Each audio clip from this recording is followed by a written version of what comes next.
আসসালামু আলাইকুম। আশা করি সবাই ভালো আছেন এবং সুস্থ আছেন। তো আজকের কাজটা আসলে এই যে দেখতে পাচ্ছেন, অনেক উপরে খুঁটিতে বাঁধা আছে একটা মিটার। আসলে এই মিটারটাই আজকে আমরা পরিবর্তন করার জন্য আসছি।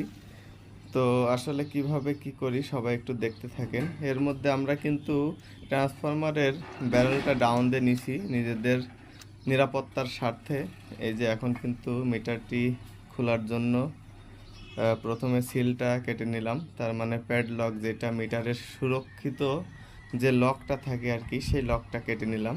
এরপর এখন মিটারটা খুলে আমরা এই মিটারটা চেঞ্জ করে নতুন একটা মিটার স্থাপন করব। আসলে এই মিটারটা চেঞ্জ করার উদ্দেশ্য হলো এই মিটারটার ডিসপ্লেতে যে লেখাগুলো আসতো সেই লেখাগুলো নষ্ট হয়ে গেছিলো, মানে ডিসপ্লেটা সাদা হয়ে গেছিলো, লেখাগুলো বোঝা যেত না, আসতো না। এই কারণে মূলত মিটারটা চেঞ্জ করে এই যে দেখতে পাচ্ছেন আমরা কিন্তু ওই ডিজিটাল মিটারটা খুলে এখন আবার এই যে ডিজিটাল, এটাও ডিজিটাল মিটার, এই মিটারটা স্থাপন করতেছি।